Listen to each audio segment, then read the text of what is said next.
Hello and welcome to the day. Thank you for spending your time with us. I'm Jake. I'm Joel. Welcome back to another episode of Jake and Joel Are Magic. Jake, we got our theme song. I don't think you can hear it. You'll be able to hear it in the in the replay here. But we got our theme song going. We are trying something new, everybody. Oh, this is a little bit loud. I am not super familiar with this software here. There we go. There we go. You let them know what we're trying. I know. I had to turn down the music.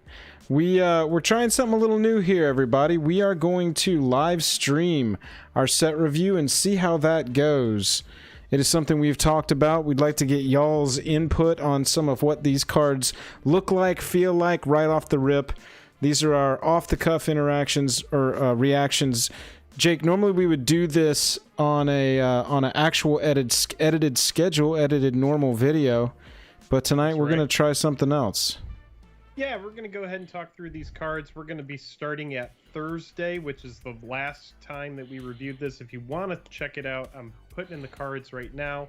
The spoilers from the previous days, you can check those out. But we are starting at Thursday. Jeweled Lotus was spoiled, so instead of making a video about the spoilers that came out that day, we made a video about Jeweled Lotus. I will also put that in the cards if you want to watch a specific 20-minute discussion specifically about that card, a new, hot, crazy card that's just made its way into the MTG Multiverse, coming to us from Commander Legends.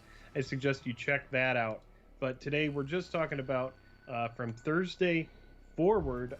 We're going to go through mostly the chafe. We're going to talk about what cards are important, what cards aren't important. We're going to give the most time to the cards that strike us as the most interesting. And that's probably pretty obvious. Yeah. Those are the cards that people want to hear about. Yeah, absolutely. So, like normal, if you like the video by the end of it, hit that like button, hit that subscribe button. We're trying to get to 10,000 subs, and so if you haven't subscribed yet, now's a great time to do it and help us achieve that goal. Other than that, Jake, I'm about ready to get into some cards. It looks like everything is running well on my side. I'm just checking the stream right now. I appreciate everybody's patience with us as we try and figure this live stream version of it out. Like I said, it's something that we've been interested in doing for a long time, and so we're just going to go for it. I'm going to swap views here so we can see the cards a little bit better. Let's get into this thing. All right, so we start off with Cartographer for Thursday. We've seen this card before, as well as Ninth Bridge Patrol. Great limited card. Yep, we got Livio Oathsworn Sentinel, which is 1 white, 1 other, legendary knight, 2/2. You can pay 2 mana at ad infinitum, as long as you got mana for it, to choose another target creature, and its controller may exile it with an Aegis counter on it. And for 3 mana, you can tap this, return all exiled cards with Aegis counters on them to the battlefield under their owner's control. So it's this like get around board wipe thing, is it?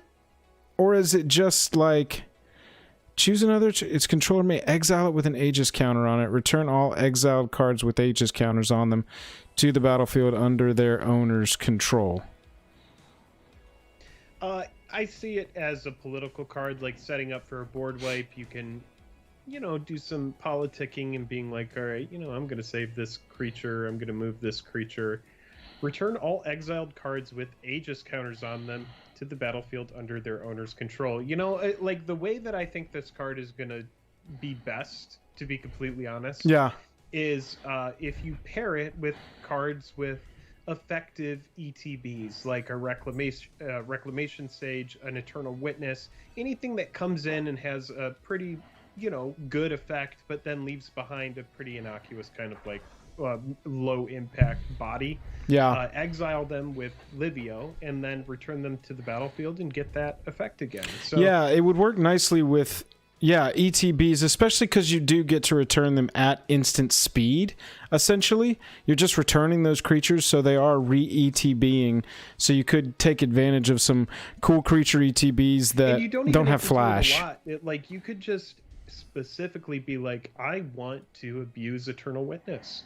I want to play Eternal Witness, and I'm going to, until they give me any other reason otherwise, I'm just going to, you know, keep getting it back. I'm going to exile it, I'm going to return it, and I'm just going to keep getting stuff back from the graveyard. And that's just one effect and one way to use this, but it's not even all about like, oh it's not even all about you know, having this it's not really all about having a board full of creatures to Right. get the most out of this Right. effect. That's going to be a great way to do it, but I could see this being very good just simply using it on one creature over and over. And if it's something that's like, as it enters, you know, if it were something like, you know, like a skin render or something, or anything that when it enters, like a chupacabra, for Ooh, yeah. example, you know, like a destroy effect, I think that's going to be the best use of this card. And the fact that it has partner is really cool as well. And I would actually, based on the cards that I've seen, say this is honestly one of the coolest partners that I've seen from this set. Yeah, I really like it. I do like that cheap casting cost too. Let's take a look here at Dargo the Shipwrecker. 7 cost giant Cool art. pirate. Oh yeah, really cool art. Costs 7/5 for 7. As an additional cost to cast this spell, you may sack any number of artifacts and or creatures.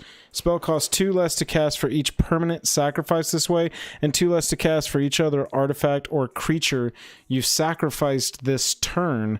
So if you, it's got trample and partner. So if you sacrifice treasure tokens to cast Dargo, every treasure token you cast, so it's a 7 cost creature, right? So if you sacrifice a treasure token for 1 mana, that's going to reduce it by 2, so it becomes a 5 cost. Then you sacrifice a second treasure token, you've got 2 mana, it's reduced in another by 2, so it becomes a 3 cost. And then when you sacrifice a third, so 3 treasure tokens are going to get this on the battlefield, or 2 treasure tokens as part of the casting for Dargo and 1 other mana. Am I doing that math right? That seems pretty sick. I also want to say shout out to 666 and Lou Dukes. Thank y'all for hanging out. Yeah, thanks for hanging out. Thanks for watching. Yeah, I think the card is actually really good. However, I wish it had a little bit of avoidance.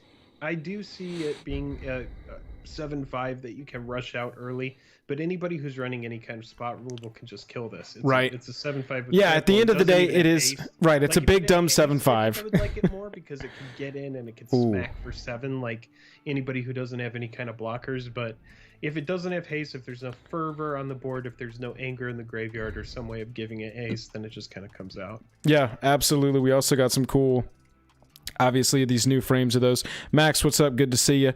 We've got Jessica Thrice Reborn. Okay, so we've got our other partner, Planeswalker. We did see this leaked, but now we've got full confirmation, so we can talk about it.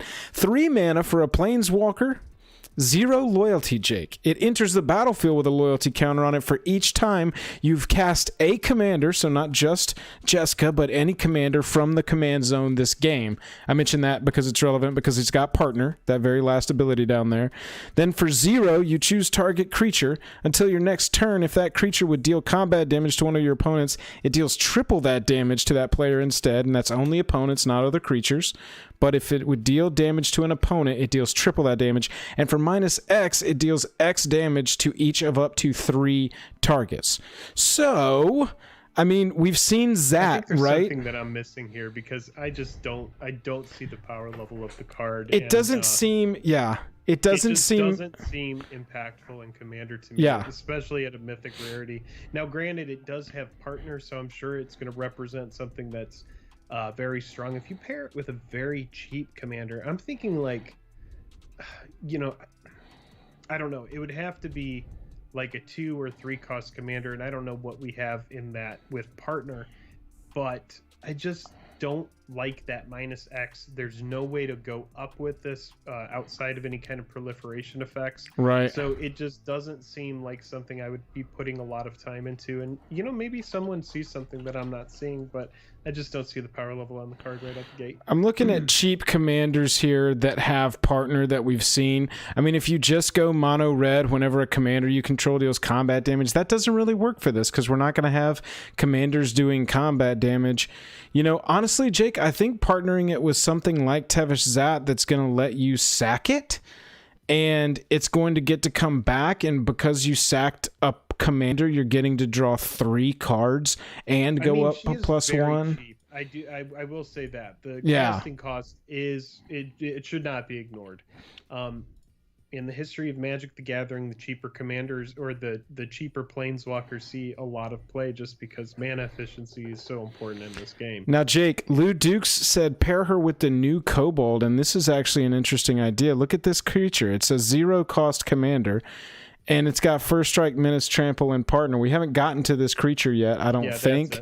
That's the card. But this seems like the card, right? I mean... That's 100 million trillion percent the card. That's like exactly what Jessica wants, because you need that loyalty to come out, and you need that loyalty to be a threat. That X damage of up to 3 targets is very good if the loyalty is high. If you're able to do a lot of substantial damage, take out some sort of pesky threat, maybe their commander, go at their face, take out like a mana dork to take them off mana, just naming a couple things off the top of my head.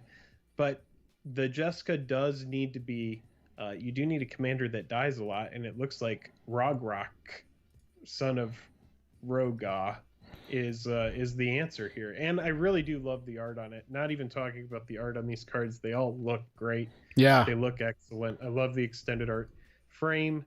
It's like Magic the Gathering went into eBay, saw all of the hand-painted altars, and they were like, this looks really nice. We should do this, and we will do it. Thank you. Yeah, Jake, all right, we're going to jump to Jessica's Will. If you'll talk to us about Jessica's Will, will you bring your mic a little bit closer to you if you can?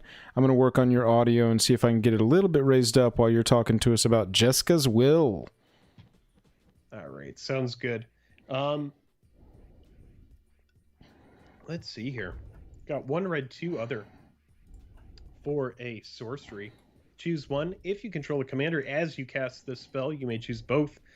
Add red for each card in target opponent's hand. That's pretty big. And exile the top 3 cards of your library. You may play them this turn. So pretty strong here. If your opponent has a full grip, it does take 3 mana to turn this on, but anybody who's operating with like a reliquary tower or any sort of like spell book type effect, you're going to get a really big burst of mana. I think this card in 4-person pods could be very, very explosive. Exile the top 3 cards of your library. You may play them this turn. This is another one of these effects that we're seeing a lot now in red, which is just like exile cards off the top. You can play them this turn. You may spend mana as though it were mana of any color to cast these cards. Yeah, it's just like experimental frenzy and all of these kind of cards. Right, getting mana alongside it if you've got your commander, that's pretty cool. That could be a thing. Here we've got a legendary Sphinx, Eligeth, Crossroads Augur, 4 and 2 blue for a legendary 5/6 flyer. If you would scry a number of cards, draw that many cards instead. Jake, is this like the horniest you've been about an MTG commander? Yeah, this is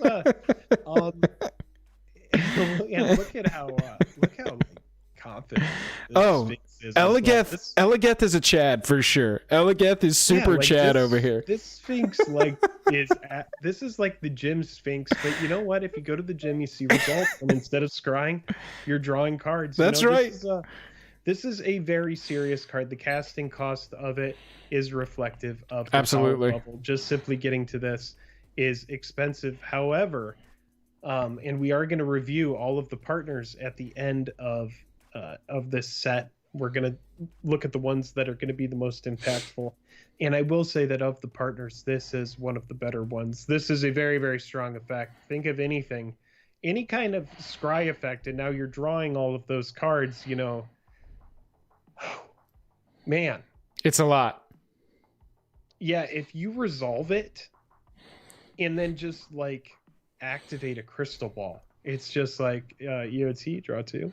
Oh yeah, this is pretty sick. It's nuts thinking about all the stuff that scries residually, like at the beginning of your soothsaying at the beginning of your turns. Can you look up soothsaying really quick? I want to absolutely. read this card. Isn't it just a scry effect? I'm pretty sure. It's a card that I really like. I haven't played it. Nope, that's not a scry. That hasn't been errated to scry, is it? Nope. Look at the top X. Put him back. Okay, never mind. But, I mean, you were talking about... Look, everybody, Jake, to give a little story from history here. One of Jake's favorite cards of all time. You're looking at it right here. Crystal Ball. Just like EOT Scry 2, like why not? For one. Like I love the efficiency of this card because it represents such good velocity. How about EOT? How about EOT draw 2 for 1 mana? Elegeth and Crystal Ball love each other. Elegeth definitely has a Crystal Ball. Who would you pair with Elegeth, do you think? I don't know. Chat. Yeah. I want to know that. Yeah, Chat, yeah. Who are you pairing with Elegeth? If we look back, I just need to keep this open. We're going to go O partner here. I mean, is there any that have... Let's see. Okay, so when Siani... All right, so Thracios is obviously a choice. Thracios is one of the top CEDH commanders simply because of the colors. You partner it with Tymna and you get access to all colors except for red, right? And so for 4 mana, you're drawing a card, then revealing the top card of your library. If it's a land card, put it onto the battlefield tapped. Otherwise, draw a card. That is Simic ridiculousness. And then Siani, whenever she attacks... You know what I like about that? Oh, yeah. Scry X, where X is a number of flying creatures, but I love this. Both of these are good because they're both mana efficient compared to Elegeth. Right. I like green-blue more than the Siani, although I do think there's some serious synergy if you build Siani and Elegeth into the right, kind of like aggro-centric EDH build, because mono blue flyers, just like drawing more cards. Just like there is a lot of velocity represented on Elegeth here, and it's just a very expensive card. You know, it's a very strong card, but it's very expensive. Yeah, absolutely. I really do. Want to give a shout out to everybody in chat. I appreciate y'all hanging out with us tonight. I said at the beginning we're doing a live version of our set review for the weekend wrap up. We missed Thursday, Friday, Saturday, Sunday because on Thursday we had to cover the Lotus, and there's a whole video on that. Go check it out. If you think of any hot combos, put them in chat, and we will talk about them while we're talking about these cards. And now is the time. If you can think of anything that's like super spicy, we will bring it up. All right, so we got Myriad Landscape, Path of Ancestry. We've seen these two cards before.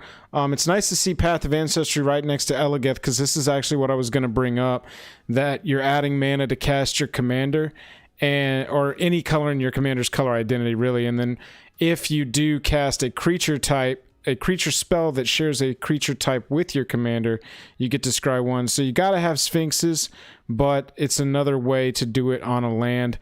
Obviously, Preordain, Omen Speaker. Oh, dude. I didn't know they put Preordain in this. I was like, Omen Speaker? Draw 2 for 2? Oh, man. I don't know if everybody knows this, but that foil Preordain is very expensive. Now, keep in mind, people are going to be picking them, but I would expect the foil Preordain to actually have a premium over the other commons. I mean, obviously it's going to have a premium, but you know, we saw Mishra's Bauble, we saw Manamorphose, we saw Crop Rotation, Oubliette. All of these cards have really bottomed out a lot. But if you look at the foil printing of this, can you go to view all prints and look at the foil? Yeah, like the M11.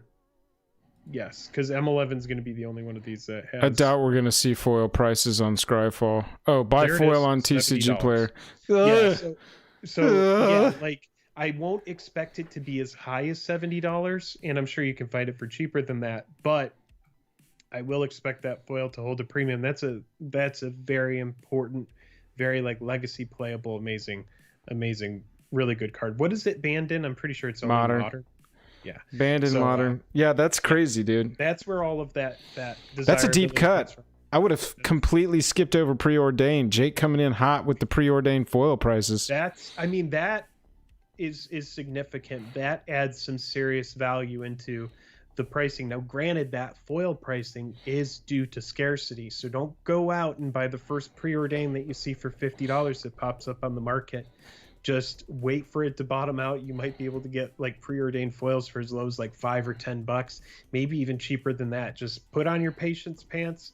This is the only thing everybody's thinking about right now in the MTG multiverses. Oh my gosh, what's going on in Commander Legends? And then once it's out, I guarantee you, what's the next thing? what's the next new thing? What's the new thing? Kaldheim. All attention will turn on to Kaldheim, dude. Yeah, that's it. Let's keep it going. Omen Speaker, Laboratory Drudge. I'm not sure. Let me see if this has had a printing before. I'm not familiar with this. No, this is a new card. Here we go. 1 blue, 3 other. At the beginning of each end step, draw a card if you've cast a spell from a graveyard or activated an ability of a card in a graveyard this turn. That's a good card in so many freaking decks, yo. I like this card. And it's draw a card if you've cast a spell from your graveyard. So, I mean, Laboratory Drudge on the battlefield, reassembling skeletons. Boom. Every time you bring reassembling skeletons back, is that return or is that cast from your graveyard? It goes to hand, I believe. Reassembling goes to the yard. Yeah, EOT, put it from the graveyard to the battlefield tap. Does that count as a cast, though, at the beginning of draw a card if you've cast a spell from a graveyard? So this is more like flashback. Or activated an ability of a card in a graveyard. Yeah. Yeah, there you go. So reassembling skeleton in your blue-black deck that shouldn't have any problems with drawing cards in the first place is still going to be 2 mana draw a card. That's pretty sick. And if you have a nice little sacrifice outlet for reassembling skeleton, that's going to be even more gas going on because then you can just get it back. You know, the thing is, and this is a theme that I'm noticing about this set, is they're really putting draw a card on a lot of cards. They want players to be drawing through their library, and they want people to have answers in hand. That's what it seems like anyway. Absolutely. Prime Shifter, thank you, in chat said Gravecrawler. Just says you can cast Gravecrawler from your graveyard as long as you control a zombie. This is so infinitely better than reassembling skeleton. Thank you so much. Laboratory Drudge on the battlefield is a zombie, so it's checking that box. And then 1 mana, we're drawing a card because that thing is going to come back. And you're obviously in this kind of deck running some sort of altar that you're sacrificing Gravecrawler to for extra value, getting cards or mana or something. This is such a good little 1-2 punch right there. I love that. Yeah, I like it. You can just kind of like... It's nice as well if you have some sort of sacrifice outlet to like be able to block and then, you know, sacrifice something to draw cards and stuff. I like this. I like it a lot. Oh, that's a good point, Mr. Buzzfuzz. It is at the beginning of each end step, and so a card like Reassembling Skeleton, you'll be able to do it on your opponent's turn should it come to that. So that's a good point. We've seen Ludovic. Ludovic's getting a reprint. We knew this. Patron of the Valiant. Is this a reprint? Yeah, this is a reprint. That's what I thought. When it enters the battlefield, put a +1/+1 counter on each creature with a +1/+1 counter on it. So that's good for +1/+1 counter strategies. Here we've got another new partner. It's a horse, y'all. Kelith Sunmane Familiar is a 2-cost 1/1 horse. Whenever a commander you control attacks, put a +1/+1 counter on it. Pretty humble, but nice cute little effect. Now, when we were talking about, I already forgot the name of it, the Red Planeswalker, this is another one that I think would pair well with that. This is like aggro-centric. It's going to die a lot. It's going to get 1/1 counters so that it's able to grow. It's easy to play. It's, you know, if you're not going to pick the red 0 cost, then I think that this is a nice option as well. Yeah. I wasn't even... It's kind of cool. I don't think I would really play it. I like the ability just fine, but it's very humble. I mostly see this as like in limited, oh, I've drafted a lot of white cards. I need a white partner. Oh, here's a good one. This is a nice limited, you know, guarantee yourself a turn 2 cast in limited seems good. You know, making sure that you have a commander that's able to get onto the battlefield next turn is swinging with a 1/1 counter on it. It seems good. Yeah, absolutely. Hunter's Insight, we've seen before. Choose target creature you control. Whenever that creature deals combat damage to a player or planeswalker this turn, draw a card. Come out? Was that like Innistrad? Origins, I believe. No, 2012. I was wrong. It was Magic 2012. I remember, because this was shortly after we started playing, or like 2012. I think, you know, it was just like early on in the MTG experience. I put so much like emphasis on this card. I was like, oh my god, dude, this card is so good. It's the dope card. Like once it gets through, oh my god, you draw cards equal. Oh my gosh. You know, interesting to me, Jake, and we've talked about this in past videos, that artists like TN and NB are going to be phased out slowly. And so any cards of theirs where, look at this one, their art is the exclusive art on the card, those are all going to get new printings. And so we're starting to see some of that, you know, for TN, who they parted ways further back than they did from MB. Hunter's Insight now has brand new art from what's this name here, Jim Murray, instead of TN, and so that's notable. It's an uncommon, so it's really not going to affect the price too much. Yeah, not a card that doesn't hold a price. Yeah, but it's a nothing card. Yeah. So we have had this cycle show up of these courts, these colored courts.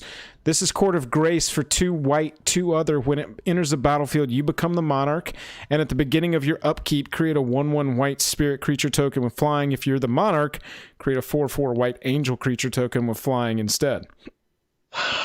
We just made this video about white token generators, and this is 1,000,000% the exact kind of card that I would add to that list in a heartbeat, 100%, without even thinking about it.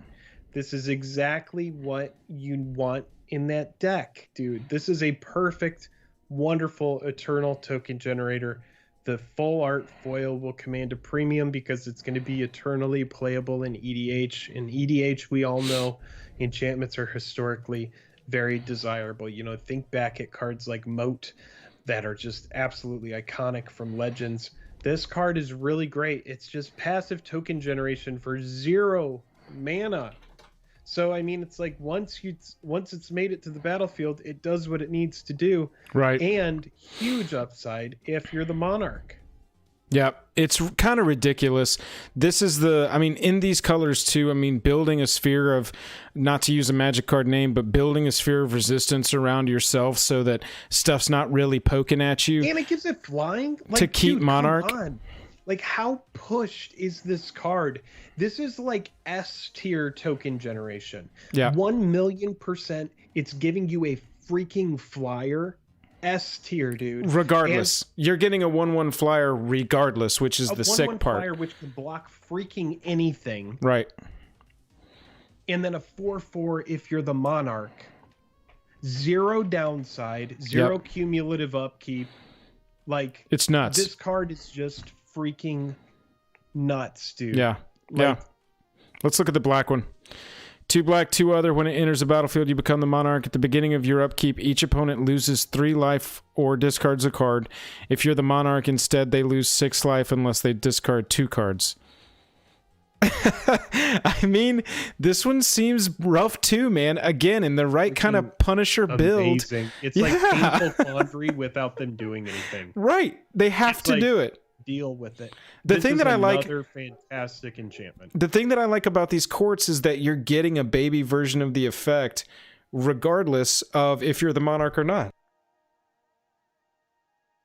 Ooh, sorry, had to mute through a sneeze. These cards are freaking fantastic. Yeah, these are broken. I'm a big fan of this. This is so Punisher. I would just put this into Karavik. I would put it into Karavik in a heartbeat. It's just a really mean Punisher card. This card is like, it hangs out with Painful Quandary. Yeah. I don't know where enchantments go to hang out together. I don't know if that's something that they do, if there's like a enchantment hangout, but this card is definitely welcome in my Karavik EDH. Got a spot at the bar for sure. Yeah, it's kind of interesting because one of my favorite archetypes, if anybody watching has ever seen my 3 Ways to Build series, one of my favorite archetypes is Life Drain, Life Gain.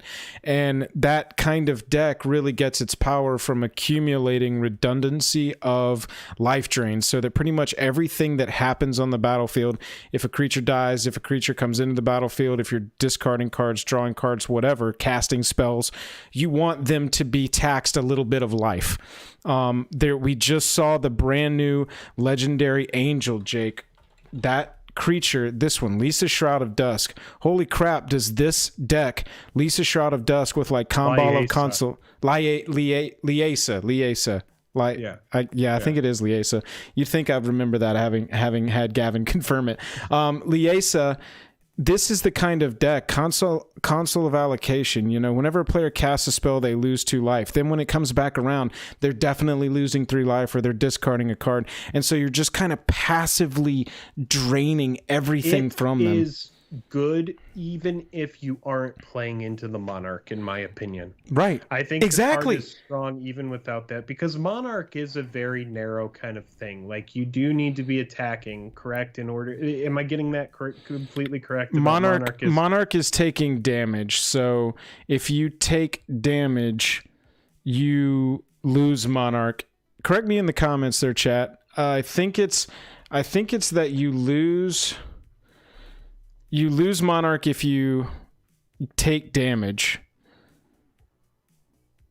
Start of the game, no Monarch. Once a player is the Monarch, you are the Monarch until another creature deals combat damage to you, at which point that creature's controller becomes the new Monarch.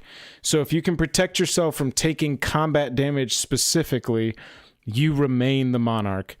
But Jake, like you said, my biggest point on these courts so far, and we haven't seen every single one, but these cards are good without even being the Monarch. For 4 mana, losing 3 life unless they discard a card, each opponent at the beginning of your upkeeps, that's already good. Maybe a little overcost, but that 1 extra mana that I would argue it's overcost on the effect is represented by, if you can get or keep Monarch, which you gain on the ETB here, you lose. It's gonna be double. It's doubling the effect for 1 more mana.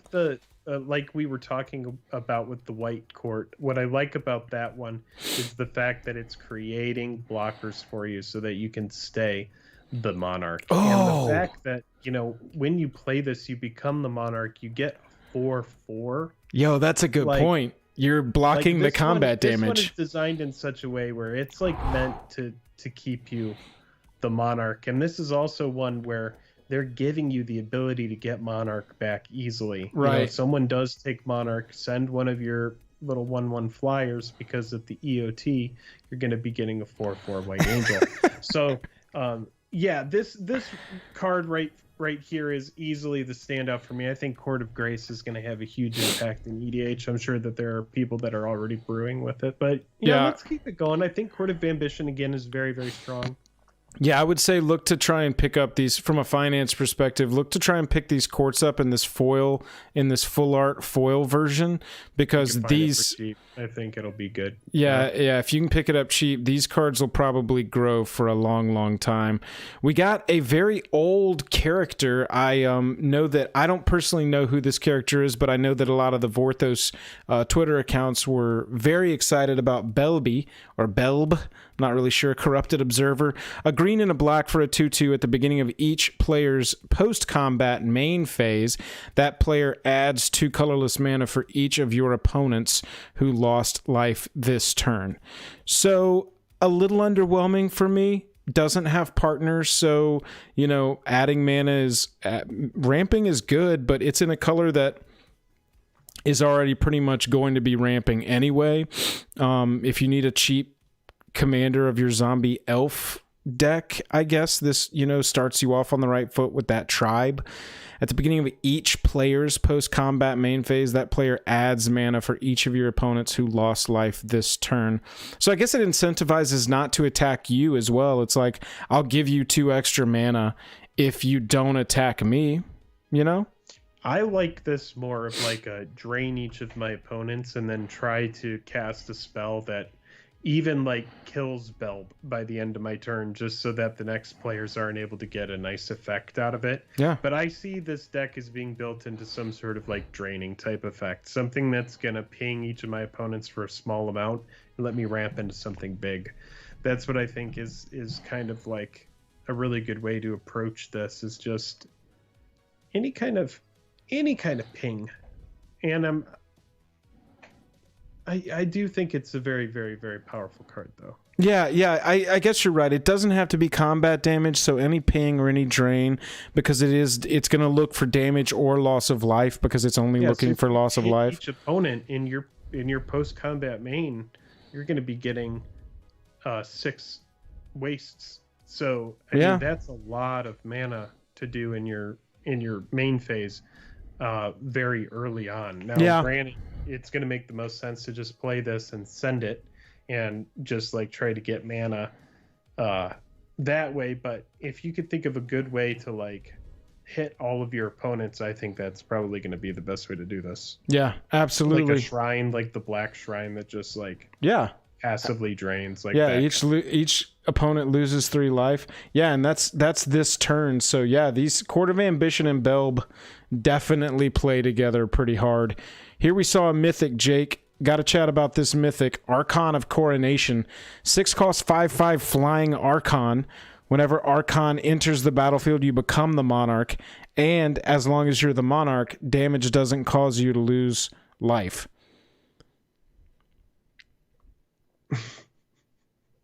This is interesting. This feels... I'm not sure about this card. This is interesting because it almost seems to be competing with itself, right? Like you want to be the Monarch so that damage doesn't cause you to lose life, but you're trying to prevent. I'm having a hard time talking through this one. It seems very contradictory to me. As long as you're the Monarch, you're already trying to prevent combat damage from getting through. Yeah, and but so now what they're doing is they're like making it even more narrow. Wait, so are you just... They remain the Monarch until another player's creature deals combat damage to them, at which point that creature's controller becomes the new Monarch. So this essentially says, I'm the Monarch until you kill Archon of Coronation. Is that right? Pretty much. Yeah. Is that what it says? You're the Monarch, damage doesn't cause you to lose life. I mean... So they can't do damage.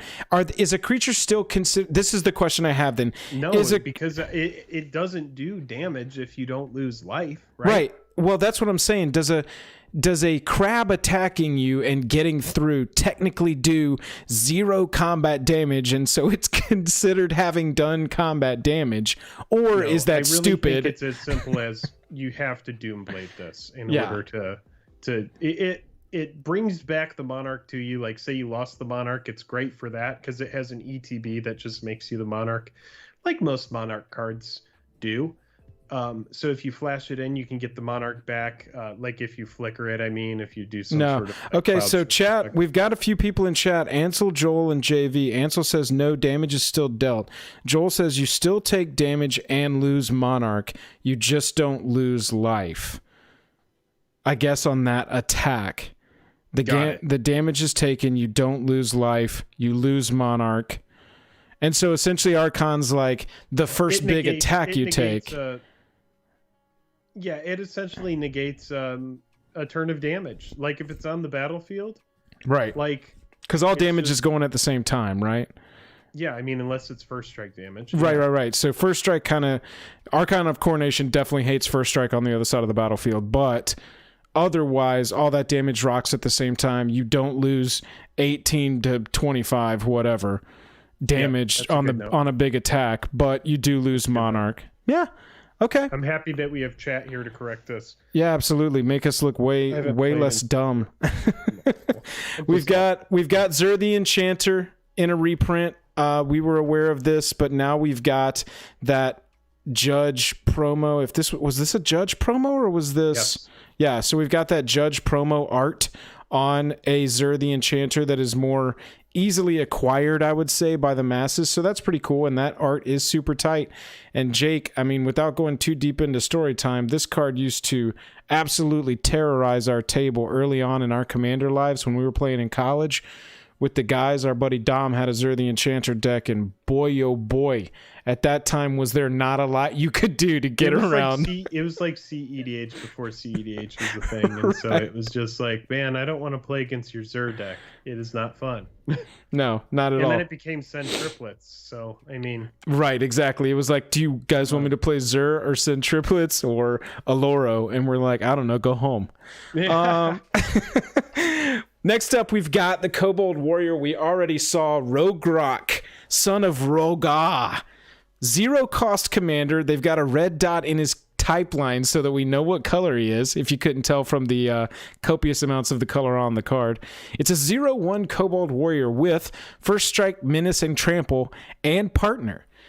Jake, somebody was saying our horse card, let me get this, if we have turn 1, we're going to cast Rogok, son of Roga. Turn 2, we're going to cast Keleth, and then Rogok can start swinging on turn 2 with a +1/+1 counter placed on him.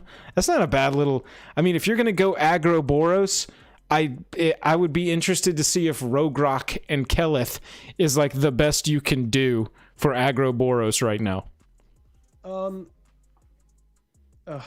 It's just so hard for me to even begin to like it. I think it's fine in limited. I think it would be an excellent, like, I think it's kind of like one of like the dream archetypes in limited is like this fast low to the ground, like Rogok and right. This other thing. Like, do they even need any other support from the deck to close out the game? Right. Not really, but they're going to have it anyway. So I think it's a very, very, very strong combination. However, in like actual EDH, I'm thinking about it, you know, all the swords, all the equipment that you can give them to make them good, maybe some anthems or something like that.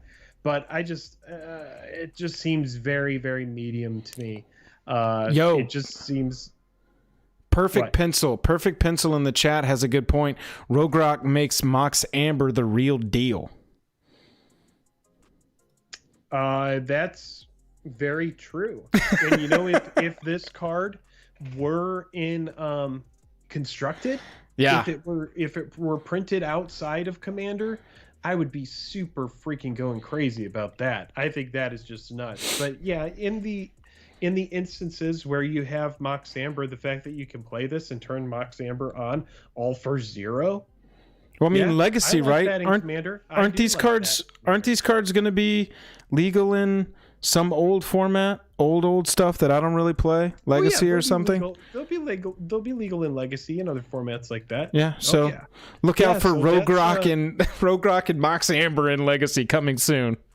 Yeah, I mean, you never know. Yeah. You know? Jake, I'm going to have to scroll down on this one because I don't read this language, unfortunately, but this one made me laugh. I did see this one over the weekend. Togo Goblin Weaponsmith, we don't know if that's the real name. 3 mana for a 2/2 legendary partner. Whenever a land enters the battlefield under your control, create an artifact equipment token named Rock. Hey, thanks for that sub, Sin Sun, if you're hanging out. Create an artifact equipment token named Rock. It has equipped creature has 1 tap, sack Rock. This creature deals 2 damage to any target and equipped 1. Look at this guy. He's like, I think the art is what makes me laugh the most about this card because he's like, I've brought the information down from the mountain, everyone. This is our ultimate. Learn with me. Learn how we can conquer our enemies with rock. We will throw them at people. Yeah, exactly. And if we hit them in their head, they will die. Other than that, you know, a land ET being, I mean, essentially getting landfall, create an artifact token named Rock, and it lets you pay 1, tap them, and deals 2 damage. So you have to pay 1 to equip it, so you're losing 1 mana. Then you got to pay 1 to activate it as well. So it's like for a landfall, you get to create a 2-cost shock that you can use as long as you have a creature on the battlefield. It's pretty fun because the thing is you don't normally want to play shock. It's a great commander for playing early when you haven't played a lot of lands, and I would like to pair it with green. That way, whenever you get some like ramping going, you're getting a lot of the artifact tokens. Yeah, I think it's fun. Yeah, absolutely. This one was a very serious card. I mean, if you can see a circle and the word wheel is in the title of a card, you know it's probably going to be good. Each player secretly chooses a number for a 3-cost sorcery. Each player chooses a number secretly, then reveal those numbers. This card deals damage equal to the greatest number chosen to the players that chose it. Then each player who didn't choose the minimum number discards their hand and draws 7 cards. So let's break this one down. We all choose a number. We reveal the number. Whoever chose the greatest number deals damage equal to the greatest number chosen to the players that chose it. Then each player who didn't choose the minimum number discards their hand and draws 7 cards. Jake, help me understand this card. Well, I'm trying to figure it out myself. Each player secretly chooses a number. Maybe it will help me help you if I read it. Yeah. Each player secretly chooses a number. All right, I'm gonna go with 1 million. All right, Then I'm gonna reveal choose those 10. numbers. 1 million. All right. Wheel of Misfortune deals damage equal to the greatest number chosen to the players that chose it. So I will deal 1 million damage to myself. So that explains why you don't pick 1 million. Probably then so. Each player who didn't choose the minimum number discards their hand and draws 7 cards. So you want to deal damage to your. It's like a wager. You're wagering. You're betting. You're essentially going, I have 40 life. I'm just going to bet 20. So I know I'm not going to be the minimum number. You're essentially betting as much life as you have. That's what it comes down to. You're wagering an amount of life that's most likely going to allow you to draw 7 cards. So you have to. Okay, so I see. So the top number is going to take damage. The bottom number gets nothing. You lose. Good day, sir. And everybody in the middle gets to discard their hand and draw a fresh 7. Is that correct? Yes, it deals damage equal to the greatest number chosen to the players that chose it. So say there's 4 of us at the table, right? Yeah. And we all have 40 life, okay? And I'm going, all right, I'm going to play Wheel of Misfortune, and I am going to pick 9. And then you pick, 5. Right. And then so-and-so picks 3, and somebody picks 2, or somebody picks 4. 3 is not getting to draw any cards. And then each player who didn't choose the minimum number, who's eliminated, gets to discard and draw 7. So you get to wheel as long as you're not the top number or the bottom number. Bottom number, you go home. Top number, you take damage. Yeah, but top number still draws cards. Oh, top number draws cards, discards their hand, draws 7. Who didn't choose the minimum number discards their hand. I see. Okay. You and I should have had a meeting about this card. Before this No, that's all that I've learned. I'm loving chat right now because chat's trying to break this down as well. I think we finally got to the correct answer. Everybody but the minimum is discarding and drawing 7. The maximum is taking damage. The minimum is getting nothing. You got to go chill and not draw cards if you're the minimum. I think we got around to it. Because here's the thing, if you have a lot of life, just throw 10 on it. Most likely everybody's not going to do 10. Yeah. And everybody's going to have to discard. So some people might not even want to discard. That's the problem with this card, is that someone can essentially choose. Well, you play it after someone's gone and done a double tutor, and they're ready to combo off and win, forcing them to get into the Wheel of Misfortune. I don't know. This is a hard card for me to analyze. Well, yeah, if you want to force them, though, then you need to pick 0. Right. Because you need to be the one who isn't drawing. Yep. And then you need to force them into the draw. Because otherwise, if someone has a hand that they like that is just absolute gas, if you play Wheel of Misfortune, they're just going to pick 0, sit on the cards they have in hand, and everybody else is going to discard and draw 7 cards. So what I like about the card is it is a forced draw for certain people, but there will be certain times where certain players race to the bottom on that card and try to avoid it. Yeah, absolutely. Here's our Goblin. Here's our wheel. Najeela reprint. That's pretty cool. Yep, this is one of those really high cost, really highly played commanders. Fleshbag is getting a rare down. Jake, this is an uncommon card that is being printed at common for the first time. The first time in history. Yep. So this has now entered the ranks of Pauper. Has Fleshbag Marauder. I saw some people excited about that, our Pauper players. Here's our confirmation of our Arcane Signet reprint. Here is the Sweet Gum Recluse. I want to fly through this. That will be in foil, by the way, that Arcane Signet. So yes. Ooh, baby. Expect there to be wild fluctuation. There's a lot of common and uncommon commander staples that are popping up in here that are going to have these special variants. So just Hold the line. Don't FOMO out. Sweet Gum Recluse is a 6 cost 0/3 with Flash, Cascade, and Reach. When it enters the battlefield, you put 3 +1/+1 counters on each of any number of target creatures that entered the battlefield this turn. When I saw this card for the first time, I thought Avenger of Zendikar drops, turns all of your... creates a ton of 0/1 plants based on how many lands you had. Then Sweet Gum, if you have a ton of mana, you need 7 plus 6, so 13 mana.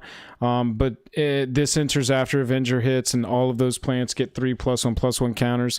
You could also cascade in some stuff that's going to get counters. This is a pretty cool cascade card in my opinion. Yeah, I like the flash on it. Is a really big deal. It's a pretty big creature to have flash. Like, yeah.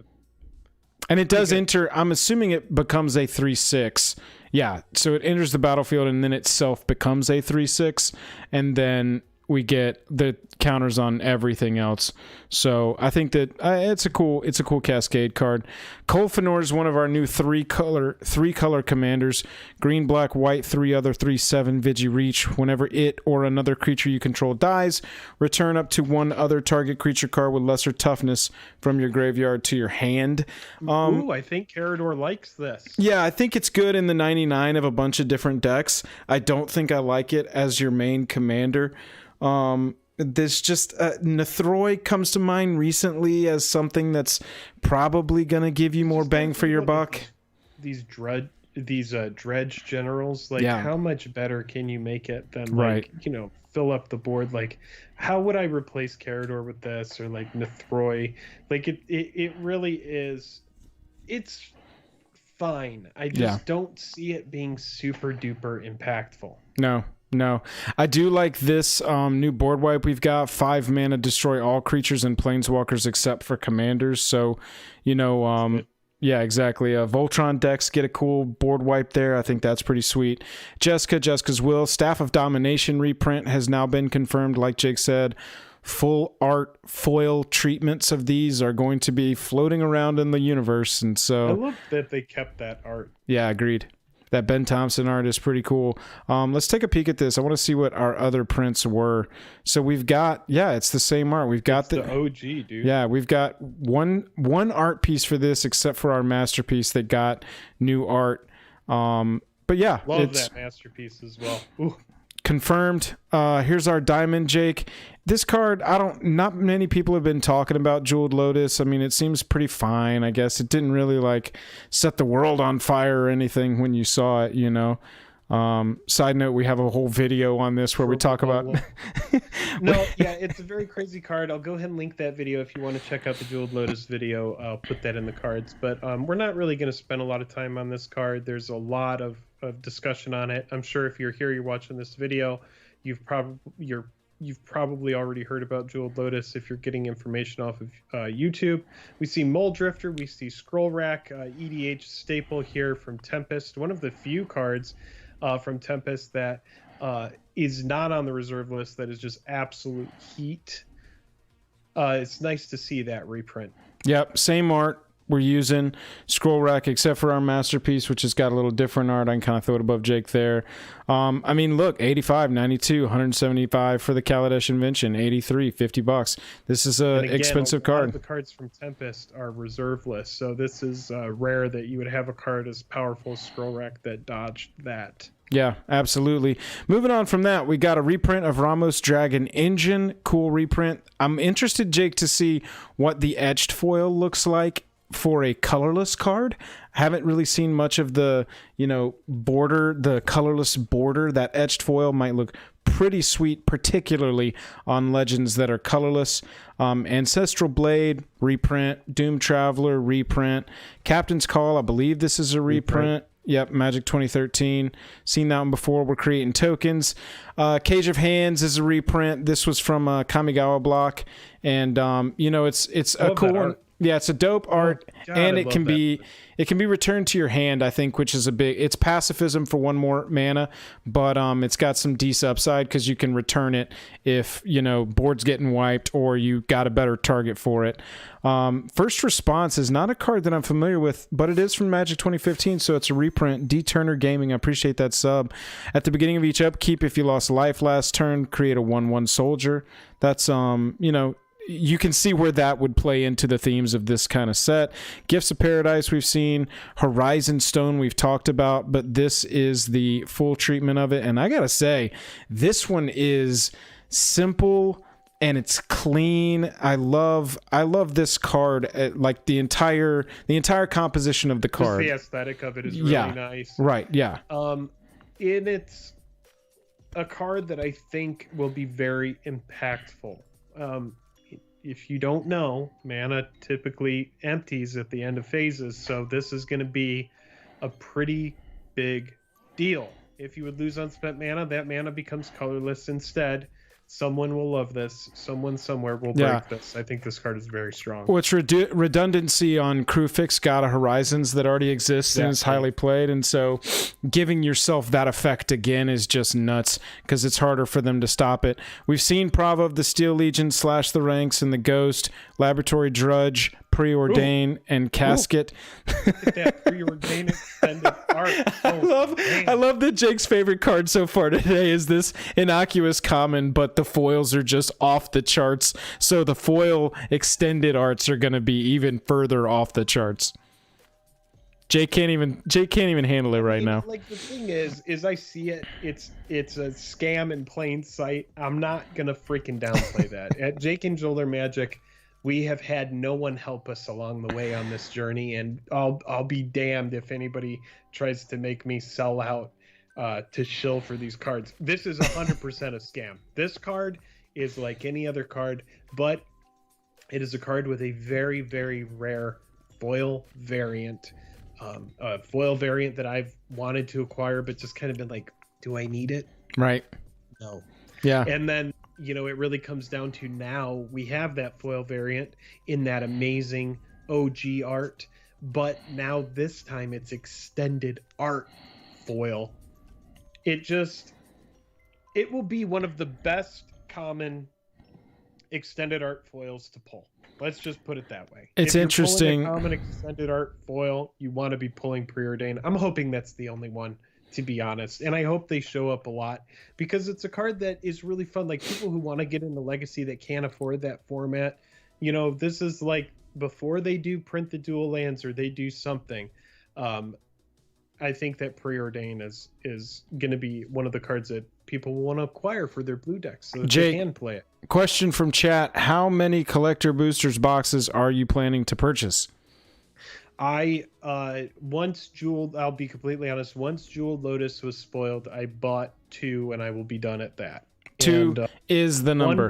One will 100% be opened on the channel, and one will 100% be held until further notice. But yeah, I did put a top on it after that, and I said, I'm gonna buy into this product because it's the first time that we're seeing a collector booster product that is around a specific commander-centric set. All of these commander products have had great commander pieces. Throne of Eldraine brought us it brought us Great Henge. It brought us Oko. Oko is still sees playing commander despite being banned in everything. Embercleave. You've had Uro and Cruxa that came out of Theros. And then you have the Expeditions that came out of Zendikar. Ikoria had all the cool Godzilla variants. Ikoria had the Triomes and stuff like that. But none of them were like a specifically commander-centric set. They were all sets that were designed with like a power level 4 for standard format. So you have a lot of these variants. Like instead of Preordain, we would be looking at whatever freaking 1/2/2 red haste that whenever it deals damage you have to return a land you control to your hand. Wayward Guide Beast. Yeah, exactly. And instead you're getting a card that is like eternally playable in an extended art format. So that was kind of like where my headspace was, and why I bought the product is because a lot of these cards are being printed into Commander. We don't know the power level of them, but I will tell you right now that I am seeing a lot of cards that I do think are going to be impactful. And when you see something like Jeweled Lotus, when you see something like we're looking at Profane Transfusion, and we've looked at these other huge, big sorceries, and we know that in the past, these cards like Oh God, Joel, what was that huge green sorcery that's return all cards from your graveyard to your hand? You have no maximum hand size for the rest of the game. It's like a huge sorcery, but it's big in EDH. I think it was like Mirrodin Besieged or something. Yeah, I believe it was Praetor's Council. Praetor's Council. Let me double check. I believe it was. I'm spelling. Just type in Praetors. It's definitely that. Praetor's. Oh, I spelled council wrong. Praetor's Council. Got it. But like this card became impactful in EDH, and this is the thing: is like console. I want these big, splashy, full art cards for EDH. Yes, that this product is better as far as like, you know, like the lands are good. The lands are fine. Could they be better? Sure. But we see like a lot of really powerful stuff in this, and so that was pretty much where that was at. I know that was very long-winded, and I'm sorry for talking. No, it is what it is. The question was asked. I think Mr. Buzzfuzz predicted you were going to get 10 collector's boosters, so you came a little under his prediction. Yeah. No, I'm just having trouble throwing a lot of money at these new collector products when we have so many secret layers and so many new variants and so many new products that are just always knocking at the door. I'm just like, I have so much product in the house that I'm just like, do I really want to have like... No, I completely agree. I mean, normally, before collector's boosters came around, I mean, what did we preach on the channel, man? Buy singles. Buy the ones you need. Don't crack packs. But now I still feel that way. Yeah, but now we've got these a bigger chance of lottery cards every time, and so it's urging more purchases of them. And it's still fun to do. I'm not going to tell people not to do it. I'm just going to say be wise, and I think 2 is a good number there. Casket we've seen, Profane Transfusion we've seen, Krark, Emberwild Captain, Aurora Phoenix, and Numa. Sweet Gum, we've seen our 2 new elves here. Friendhorn is not. These are reprints, rather. We got Nimrus. We have a video on Nimrus, by the way. If you haven't checked it out yet, have a video on Nimrus on the channel. 3 ways to build that new Fairy Knight. That's a pretty cool commander. We've talked about it, though. Colfenor, Belb, Yurlok, Myriad Landscape, Kinsbale Courier. Jake, we got Archelos, Lagoon Mystic. All right. I'm going to, before I read this card, I'm going to tell you, I've been trying to build the list for 3 ways to build this commander, and it has proven challenging, even though it looks like there would be a lot to do. You're like, oh man, you have to go and find every little trick that takes advantage of this. All right, so we got 1 blue, 1 green, 1 black, 1 other. Turtle Shaman, 2/4. As long as Archelos Lagoon Mystic is tapped, other permanents enter the battlefield tapped, and as long as Archelos is untapped, other permanents enter the battlefield untapped. Yeah, so if you could find cards that have effects that say if it's tapped, then it does a certain type of effect, then great. But otherwise, not very good. Although I do think that there will be people that will love to build this archetype and figure out how to build this well. I just know that historically, and I don't know why, but I'm not placing them, but I do know that there are cards that are like, you know, if you can figure out a way to tap it, it's going to do something, but you can't just tap it outright. You just have to figure out like whether it's like a twiddle or some sort of you got to find effect. So if you're trying to take advantage of those cards, you got to find cards like this where you can tap an untapped creature you control as part of an activation cost. I also really like opposition for this card. Tap an untapped creature you control, tap target artifact, creature, or land. I bet there's a lot of those kind of effects. Jake, little side note that I think is very interesting and worth talking about here while we're chatting about Archelos. I asked Gavin, I said, look, it seems strange on the surface level that black is in the color identity of this creature, because normally it would be like a Bant creature, right? Like white is typically the we tap stuff down, not black. And so he said, I didn't design this card. The 3 color legends were added after I handed it off to Jules Robbins. And then Jules said, we talked about this a lot. The text feels fairly white, but commanders restrict the colors of cards you can play with them. And we thought it was cool and fun to use this effect with black cards that create tapped zombies and reanimate creatures tapped. So I thought that was notable. One, because I appreciate like hell the amount amount of transparency that's been coming out of WotC on some of these design choices. Jules, Gavin, Blake, the PR guy, they have been in the trenches answering questions. You should have seen Twitter when Jeweled Lotus came out last week. Holy crap, was it just chaos. I just want to highlight the comment here by Michael. Man, people really like complaining a lot in MTG, huh? Yeah. This turtle is friggin' sweet. The color swapped with this and the Bant Dragon, we're getting Eve. Are you? One would still complain the dragon didn't have white. Right. Well said, Michael. And we weren't actually complaining. We were simply asking a question about it. Just to clear that up. But you're hanging out on Twitter, so I'm not going to expect you to understand the difference between complaining and asking a question. The interesting part of this for me, the most interesting part of this for me, is that they were asked the question, does the color pie really apply here? How did y'all think that this was a black card? And the designers of the set went, we thought it'd be fun. And so that was the entirety of the answer. I don't think I've seen before that WotC officially say straight up that, we thought it'd be a fun time. Yeah, but it's a good card, right? It's got black on it instead of white. It's always white. This time we made it black. Have fun. Yeah. And so that just struck me as interesting that there wasn't any avoidance of that answer. There wasn't any talking around it. They were just like, we thought it'd be fun. That's why. Any other questions? And you're like, no, I guess not. It's in a swamp. Yeah. It's got black. Use your zombie tokens. Anyway, it looks like a Bant turtle. It's a Sultai turtle. Right. I like it. It is what it is. Right. Yeah, exactly. Yeah. We've got Tuia. We'll see how to pronounce that at another time. But whenever it attacks, it gets +X until end of turn, where X is the greatest power. Sure. Among other creatures you control. Limited aggro creature seems like. We've got our Command Beacon reprint. Always good. We've talked about this in a ton of videos. Keep these cards being reprinted because like Soul Ring before you started printing it into the dirt, these cards that can go into any commander deck are going to always... is expensive. The current price on that card should be like $30. Yeah. So like you're going to be able to pull foil command Beacon. This card made it on the list. It was one of the highlights on the list on set boosters.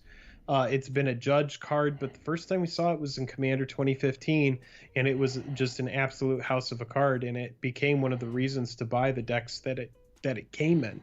So when we're talking about cards like Fierce Guardianship that came out of Timeless Wisdom and these new Commander products and like reasons to buy the Commander decks, this was one of them. So again, when you're asking me like, why buy this product? Is it worth it? This is another one of the rares that are very, very, very good for you to pull.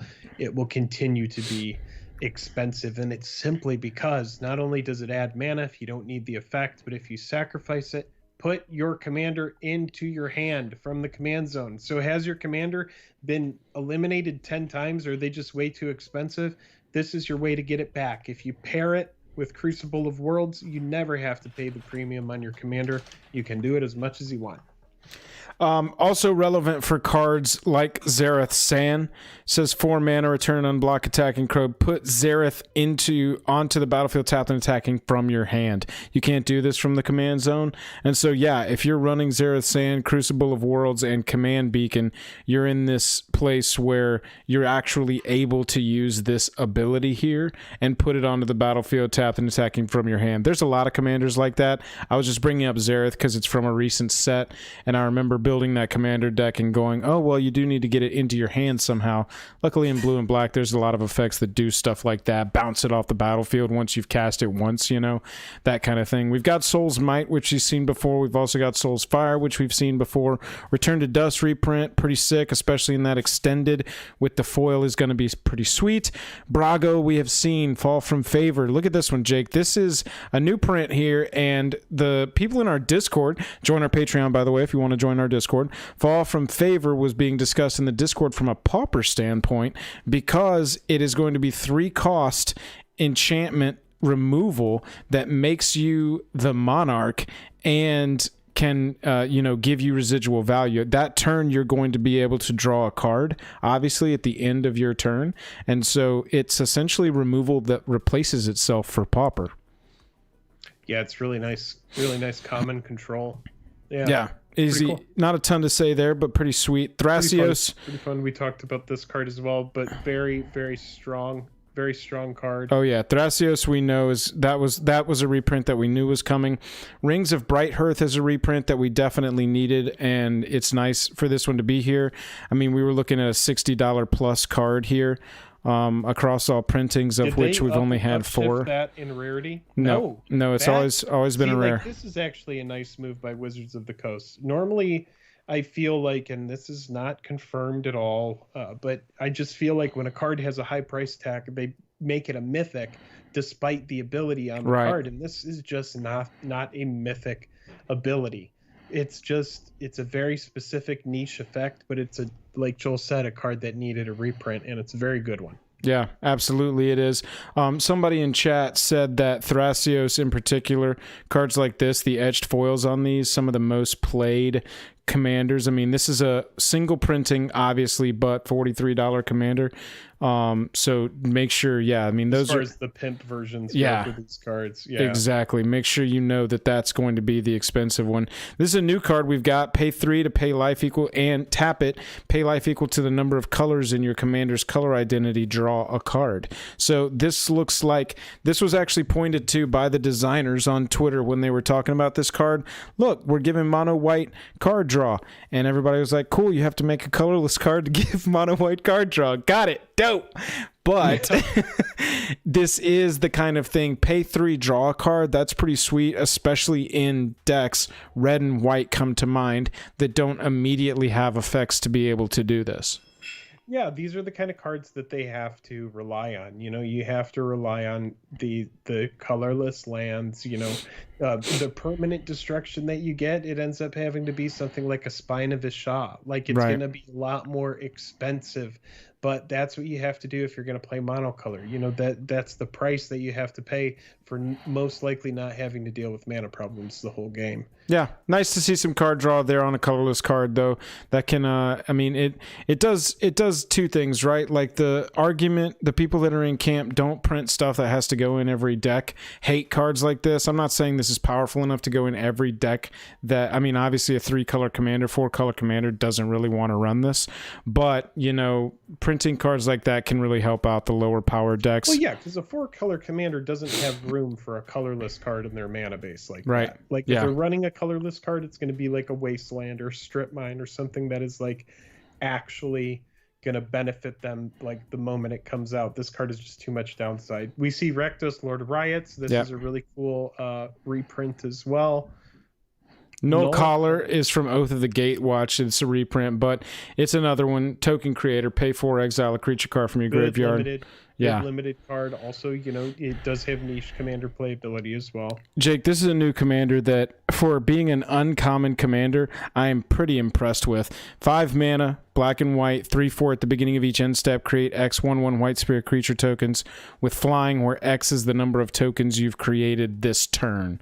So every time you create tokens on yours or your opponent's turns, this is going to essentially not double those tokens, but give you double the base amount of tokens that you would have created that turn, and half of them that you receive are going to be 1/1 white flyers. Yeah, it's a pretty big deal. I love the art on this. I think it would be a really nice video for the 3 Ways series if maybe you want to visit this one. Yeah, absolutely. I think it's a pretty strong card. She hears every voice from the swirling, whispering mist and swears to tell their stories. So I don't really know what more we need to say. I do want to talk about how Smothering Tithe, whenever an opponent draws a card, that player may pay 2. Player doesn't, you create a colorless treasure token. This looks for, at the beginning of each end step, where X is the number of tokens you've created this turn, create X 1/1 white spirit creature tokens with flying. So cards like Smothering Tithe, right, exactly, each end step. So every time that Smothering Tithe is triggering and giving you a treasure token, if you've got Thalis on the battlefield, you're getting 1/1 white flyers in addition to your treasure tokens, because what we needed was Smothering Tithe being a better card with the combination of something else, I guess. However, it's a pretty cool little combo, and Orzhov, Orzhov 1/1 white maybe flyers we'll see is Smothering Tithe in the next couple days pop up and Yeah. be part of this set. that would actually be really nice. Got a common reprint here from Gatecrash. Got our Thalis. We got Timna here confirmed. Vow of Torment. This is not a reprint, but it's bringing another vow, a black vow, into that series of cards. The vows are pump auras that can go on your creatures and give them abilities, or if you drop those auras on your opponent's creatures, those opponent's creatures get pumped up, but they can't attack you or a planeswalker you control. Yeah. So it's like pseudo removal, or you drop it on like the Voltron player's creature, and if they haven't gotten hexproof obviously yet or anything like that, but you drop it on them and suddenly the thing can't even attack you anymore. And so if it's down to you one-on-one, it's a pacifism. If it's still got opponents around the board, this is the kind of card that turns them against you or turns them away from you and against your opponents. Yeah, it's a strong card. I think it's just fine. It's not a card Sure. that I would typically play in my deck. I see it has really good limited playable card. If you are actually drafting this in paper, it's an excellent card for your deck. It's one of the cards, like when you buy a commander deck, it's one of the first things I would replace when I'm tuning the deck. Furnace Celebration 2, red, 1 other. For whenever you sacrifice another permanent, you may pay 2. If you do, Furnace of Celebration deals 2 damage to any target. It's a specific build-around type effect. Yeah, it's been around for a while, too. That's a reprint. Promise of Tomorrow is a new card, and it's got Seb McKinnon art, so you know it's going to be dope. 1 white, 2 other. Whenever a creature you control dies, exile it, and at the beginning of each end step, if you control no creatures, sacrifice Promise of Tomorrow and return all cards exiled with it to the battlefield under your control. That is a pretty sick survival card there. All of your creatures, when they die, they get exiled. And at the beginning of your end step, if you ain't got anything left, sack it and bring everything back. Pretty cool recurrence. Pretty cool, like, pseudo-indestructible kind of thing. Yeah, it's good. Not much to say on the Seb McKinnon. Promise of Tomorrow. Pretty sweet white card. Glad to see white getting some heat. A black, a white, and a red for a 2/3. Legendary Wizard enchantment commander that's got black in it. Mardu, tap, sack an enchantment, return target enchantment card from your graveyard to the battlefield. Yeah, I like this. If you're able to sacrifice a cheap enchantment and throw captive audience into the graveyard and get that onto the battlefield super early, that slots in nice and easy. We've got cards like Seal of Doom, Seal of Cleansing, these kind of things that, if you're sacking enchantments, that you're able to return those from the graveyard to the battlefield, get extra value off of them. More like the omens that have come out, like those omens, they enter, they have an effect. You can sacrifice them to do something, but it really does come down to, you want to be running stuff like Replenish and any kind of like, it just kind of like pigeonholes you into enchantments and how do I get enchantments into my graveyard? Yeah, so exactly. It seems like it could be very good, but how good it is very situational. However, there are very big splashy enchantments that if you get them out early, then great. That's what I wanted to look at was some of the CMC 7 enchantments that we could possibly recur with this. I mean, there's a lot of awesome ones: Grave Betrayal, Captive Audience, Cruel Reality. These are all super, super impactful. I wonder if we can even go past that. Eldrazi Conscription. Hey, Overwhelming Splendor. Okay. Suddenly we're getting some really big, powerful stuff, and that's about where it tops out. But 8 CMC, go get that Eldrazi Conscription. Yeah. Return target enchantment card from your graveyard to the battlefield. So if you can get that in, I mean, on regular mana curve on turn 4, you're able to sack an enchantment. You've got to have an enchantment on the battlefield, again on the battlefield with no summoning sickness, and Eldrazi Conscription in your graveyard. But that could be a pretty cool little combo there. Yeah, I think it seems fun. Again, Mardu is like, it's tough for me to have a lot of faith in Mardu. Yeah, absolutely. Creature tokens get +1/+1 and have Vigi with Intangible Virtue reprint. Inspiring Roars going to be an anthem. Arden Intrepid Archaeologist. At the beginning of combat on your turn, you can attach any number of auras and equipment you control to target permanent or player. So cool artifact uncommon there. We've got Flood of. I mean, that's a very strong effect. Yeah, absolutely. You know, if you play the 10/10 hammer. Yeah, colossal hammer. Oh yeah. Yeah. Yeah, Max, I think that this card is very strong. oh yeah, absolutely. Max is saying this guy with the kobold, so that could be some potential there. I think that 0-cost kobold is going to be popping up a lot now for the first couple months while everybody's trying to figure it out. Flood of Recollections, returning cards from your graveyard to your hand, reprint. We've seen it. There's our Ardennes card. We've got this is a Commander Legend. Oh, Jake, this is our 9-cost spell for red here. Choose any number of target creatures, planeswalkers, or players. For each one, exile the top card of your library. Then Soulfire Eruption deals damage to that target equal to the exiled card's CMC. You may play cards exiled this way until the end of your next turn. Yeah, it seems like a strong card. Again, it's going to be very... Hold on. For each one, exile the top card of your library, then Soulfire Eruption deals damage.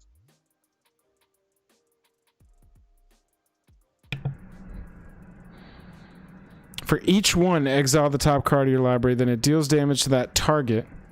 Yeah, it's okay, because if you hit lands with it, you need to be able to rearrange the top of your library. Yeah. Because if you hit lands with it, it's a nothing.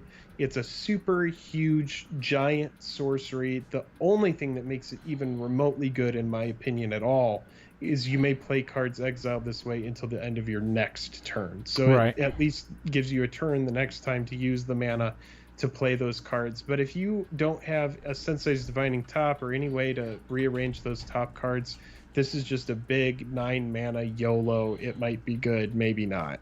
Yeah. Yeah, I completely agree. If you hit like mana rock, like, yeah, dude, you like do this, you cast it, and then you hit like freaking land, soul ring, and you know, like a random 4-cost. It's like good. Right. You did 0, 1, and 4 damage for 9 mana. Yeah, it doesn't really have the punch that you want, right? And that's where it starts feeling a little Hearthstone-y to me. It's just not quite, you know, getting there. Right. Can't count on it, and you don't want that. Right. Jake, let's check out this Jeskai card. It's a Chimera. You can tap it to choose one. X is the number of spells you've cast this turn, so X is your storm count. You can scry X, it deals X to a creature, or you gain X life. So we've got a storm creature, storm commander Chimera. You got to go back down. I can't even read it. Oh, Sorry. yeah, sorry. I left it on there without the translation. Yeah. X is choose one. It's just like a little toolbox effect. I think it's fine. Yeah. You gain X life. I like that you can gain life. I like that it can deal damage to a target creature. It's a really nice toolbox effect. Will it be an actual commander that somebody uses? Maybe. I think it slots nicely into any deck that runs these colors. Yeah, it could be good in the 99.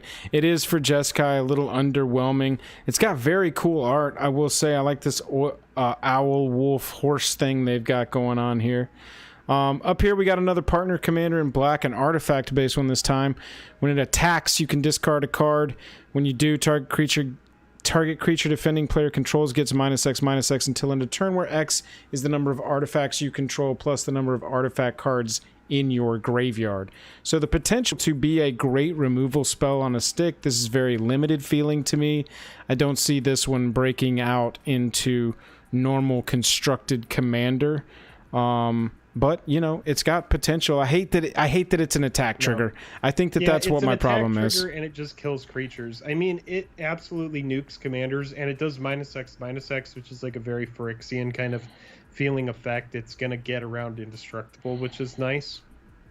But it is pretty narrow. You need to be playing a ton of artifacts to get the most out of this. It needs to be partnered with something that's going to give it the right kind of support that it needs. And again, that -X, you know, I would like if when it attacked, you could discard a card and it target player loses that much life.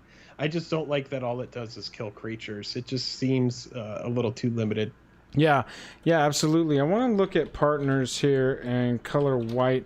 BuzzFuzz is saying that there is a mono white that gives protection. Oh, here we go. Rebek, Architect of Ascension. This looks like a good partner. Yeah, I got it. Rebek looks like a good partner for this one. Artifacts you control have protection from each CMC among artifacts you control. So that does give Armix the attacking, I guess, how do you say, attacking protection that it really needs to really thrive. Yeah, I like that. It's a good note. Yeah, absolutely. Good potential partner for that. Vow of Duty, Vow of Lightning, Jake. These are the cards that I was telling you about. Those are all getting reprints. The vows are all reprints. We see Perilous Mirror, the Sphere. Yeah. Bitter Rev. Enters the battlefield. I think this is not a reprint, but it's just a 5-cost colorless 2/5 Vigi. When it enters the battlefield, you become the Monarch. Fine, Monarch, so more think Monarch about support. That as like a 2/5 that you play that lets you draw a card. Yeah, exactly. Yeah, exactly. It is Pauper, I guess. That's relevant. That you could do Monarch in Pauper even more with this. I know that there is some support there. Armored Sky Hunter is one of our new rares from Commander Legends. When it attacks, look at the top 6 of your library. You can put an aura or equipment from among them onto the battlefield. If an equipment's put onto the battlefield, you may attach it to a creature you control. Put the rest of those cards on the bottom of your library. So more support for like an attacking... it's equipment. It's very, very good in equipment type builds. Like I would play it in SRAM, EDH, and a heartbeat. Exactly. Wrong Turn is an interesting instant, Jake. I believe this is a brand new card. Yes, it is. 3 cost, target opponent gains control of target creature. Straight up. So it's just like, you don't get that anymore. I'm gonna give that to my buddy, who I have a, you know. This seems very political to me, I guess is what I'm trying to say. Yeah, it's definitely a political card. Not feeling this one? Not feeling this card? No, it's funny. I'm just reading it. I'm just thinking about it. I'm just thinking about, give someone's commander away. Swing out, and before they declare blockers, take away their biggest blocker. I can see it being a way to... Or remove the thing from attacking. If the thing is attacking, it removes it from combat. Yeah, like that kind of thing. That's a good way to use this card. It's a fun instant for 3 mana. Yeah. I'm a pretty big fan of it. Dope art too. Blasphemous Act. Yeah. It's a good card. This is a nice reprint here. Yeah, it is. This is an old card. Look at these reprints here. I mean, we've got... Legends. Yeah, this is way back in the day.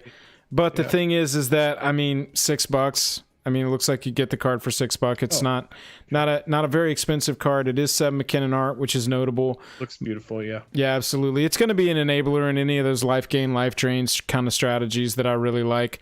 Obeka Brute Chronologist, Jake, this is another new one, and I've been trying to build this one.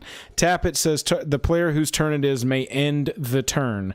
So if you're playing this in any deck where your commander is blue, black, red, and it says lose, any of this kind of stuff where it's like at the end of the turn you lose the game, this is looking for lost life, isn't it?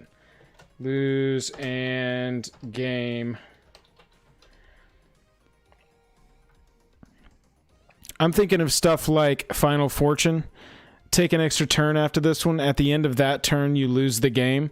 So on that subsequent turn, just end it before you get to that turn's end step.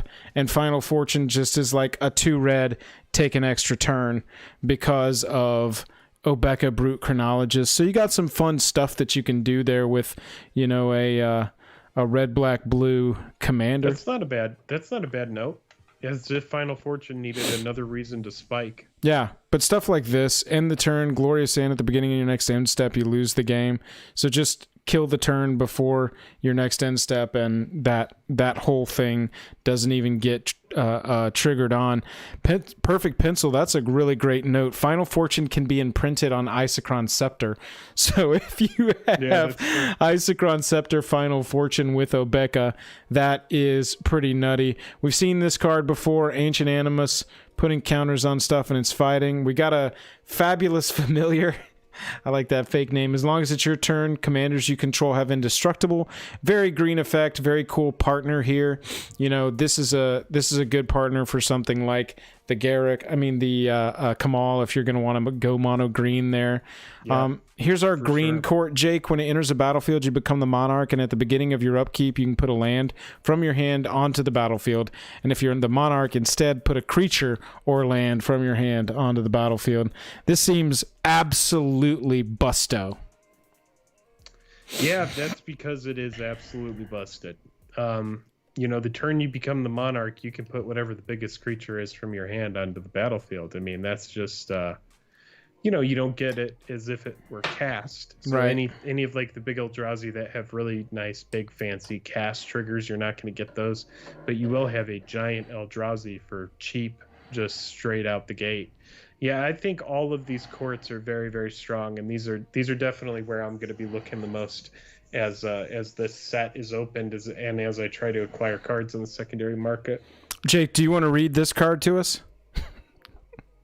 I mean, I could read it, but I don't think we need to read it. I think it's silly. I think it's silly. Fun. Yeah. But it's definitely just absolute shenanigans. I saw the one person who was like, if you run this with Blasphemous Act in your deck, it just comes out, cascades into Blasphemous, kills itself. Like, it's just like, so, you know, you don't want to do that. You want to watch out. But, yeah, it's a silly card. Yeah, it's one you want to cheat out ASAP, obviously. But this kind of card, I mean, does Cascade say that it happens if you cheat it out somehow, or do you have to cast it? I was talking about. Sorry. Regardless, you do have to cast it. You can't cheat it.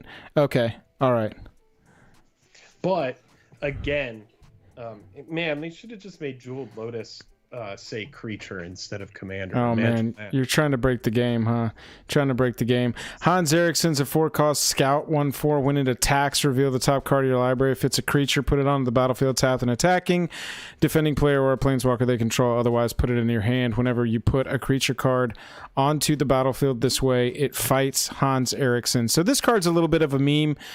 If you're familiar with the card Tarmogoyf, Tarmogoyf.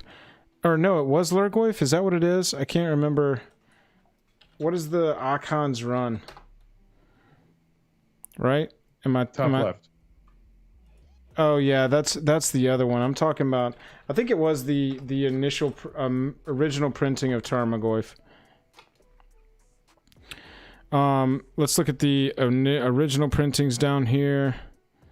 Oh no, it must have been Lurgoyf. LH. I think it's LHUR. Here we go. This is all I'm looking for. Yeah, there we go. That's the card we're looking for right here. Because when Lurgoyf, the flavor text here, Hans Run, it's the Lurgoyf, Safi Eriksdottir, last words. And so you've got, nothing could ruin such a fine day, Safi, said Hans Eriksson, chilling. And back here you've got this creature, this friend of Hans that's like pointing obviously to say Hans Run, it's the Lurgoyf. So it's a little bit of a meta meme. It's a little bit of a you know, kind of a wink from the designers of the set. But I do like cards like that obviously I don't really like the card itself. I wouldn't play that card, but it seems like it's a fun little joke and just a little kind of wink nudge that they threw into the set. Nice. Yeah, absolutely. Plague Reavers at 3 cost, 6/5 at the beginning of your instep. Sacrifice each other creature you control. Discard 2, sack Plague Reaver. Choose an opponent. Return Plague Reaver to the battlefield under that player's control at the beginning of their next end step.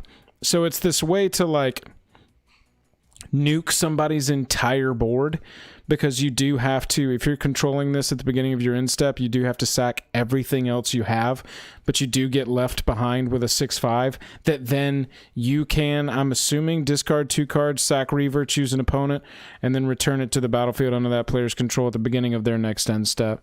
You know, I'm thinking that it's this roundabout interesting way to wipe somebody's board, but it's also a 3 cost, 6/5 if you don't have any other creatures on the battlefield.